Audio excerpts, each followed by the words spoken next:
সম্মানিত উপস্থিতি, আজকে আমরা আমি যে ভাইয়ের সামনে গিয়ে বসছি। ভাই, আপনার নামটা জানো কি? আমার নাম তো মোহাম্মদ নুরুল আফসার ভূঁইয়া রতন। আমার বাড়ি বিনয় ঘর। আমার বাপদাদার বাড়ি হচ্ছে হাতিমারা, উত্তর হাওড়া, মনোহরগঞ্জ, কুমিল্লা, বাংলাদেশ। আচ্ছা, সাথে যে আমি ওনাদেরকে দেখছি, ওনারা কারা? এগুলো আসলে রাস্তাঘাটের মেয়ে। আমি এগুলোকে বউ করে নিয়ে নিয়েছি আর কি। এখন আপনার বউ? হ্যাঁ, বিবাহিত স্ত্রী? বিবাহিত স্ত্রী। তো কার নাম কি? ওটার নাম শেখ হাসিনা, এটার নাম খালেদা জিয়া। তাহলে একটা শেখ হাসিনা, একটা খালেদা জিয়া। জি জি। আচ্ছা, তা এখন খালেদা জিয়ার কার কি অবস্থা, কার কোয়ালিফিকেশন কি? কোয়ালিফিকেশন ও তো কম্পিউটার ইঞ্জিনিয়ার, কোরআনে হাফেজ। ওইটাও কোরআনে হাফেজ। এ হচ্ছে কোয়ালিফিকেশন। জি। আর আপনার? আমিও কম্পিউটার ইঞ্জিনিয়ার, কোরআনে হাফেজ। কম্পিউটার ইঞ্জিনিয়ার, কোরআন কোরআনে হাফেজ। হাফেজ। আচ্ছা, তা এখন কোথায় চলতেছেন? এই যে দীর্ঘায়িত করা যাবে না। হ্যাঁ, এই যে 5 মিনিটের উপরে হ্যাঁ, দীর্ঘায়িত এই যে করা যাবে না। আকিজুকি চলতেছে, একটু ঘুরো।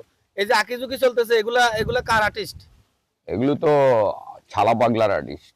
তাইলে আপনি কি সালা পাগলা? না, আমি ছালা পাগলা না। ছালা পাগলা ছিল আবু বকর সিদ্দিক রাদিয়াল্লাহু, মুহাম্মদুর রাসূলুল্লাহ সাল্লাল্লাহু আলাইহি সাল্লামের দোয়াতেই ছালা পরার সৌভাগ্য অর্জন করেছেন, এটাই বলবো।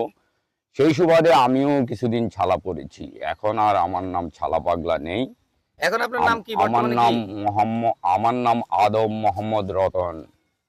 আদম মোহাম্মদ রতন। আপনাদের দেশের বাড়ি কোন জায়গায়? আমার দেশের বাড়ি তো বিনয় ঘর, বিনয়গড়। কোন ডিস্ট্রিক্ট? কুমিল্লা। কুমিল্লা ডিস্ট্রিক্ট। জি। সম্মানিত অডিয়েন্স, আপনারা শুনতে পাচ্ছেন, এই হচ্ছে কুমিল্লা ডিস্ট্রিক্ট। আমাদের মহামান্য একজন ব্যক্তিত্ব। আমি এবার প্রেসিডেন্ট প্রার্থী, রাম নামে প্রেসিডেন্ট প্রার্থী হব আমি। হ্যাঁ, উনি একজন প্রেসিডেন্ট প্রার্থী। আপনারা শুনতে পাচ্ছেন ওনার এই কথাগুলো। উনি একজন প্রেসিডেন্ট প্রার্থী।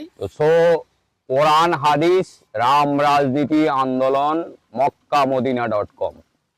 আমার মার্কা হচ্ছে তলোয়ার। তলোয়ার মার্কা? জি জি। এবারে কি নির্বাচন করবেন? হ্যাঁ হ্যাঁ 2026 সালে নির্বাচন করবেন নাকি? যদি প্রেসিডেন্ট নির্বাচন, আমি প্রেসিডেন্ট নির্বাচনে আশাবাদী। বিকজ বিফোর হুসাইন মোহাম্মদ এরশাদ বাংলাদেশের প্রেসিডেন্ট ছিলেন। আর মক্কা মদিনার হাসান হুসাইন ফাতিমা রাদিয়াল্লাহর মার্কা হচ্ছে তলোয়ার মার্কা। হাসান হুসাইনের নামের সাথে মিল থাকার কারণে হুসাইন মোহাম্মদ এরশাদ অনেকদিন প্রেসিডেন্ট ছিলেন। আমিও দীর্ঘজীবী প্রেসিডেন্ট হব ইনশাআল্লাহ। কারণ হিন্দু, মুসলমান, বৌদ্ধ, খ্রিস্টান সবার কাছে আমি জনপ্রিয়। আমি সর্বস্তরের জনগণের ভোট আশা করি 100% আমারই থাকবে, এটাই বলবো। এখন কি তলোয়ার মার্কা করছেন? তলোয়ার মার্কা। Okay, that's all. Bye bye, see you. ধন্যবাদ। আপনারা তলোয়ার মার্কা। কংগ্রাচুলেশন। আমাদের স্পন্সর বসের ইউএন, মার্কা এবার তলোয়ার মার্কা। Doctor Yunus and Wakaruzzaman sponsor this invitation. Okay, bye bye, see you. Thank you.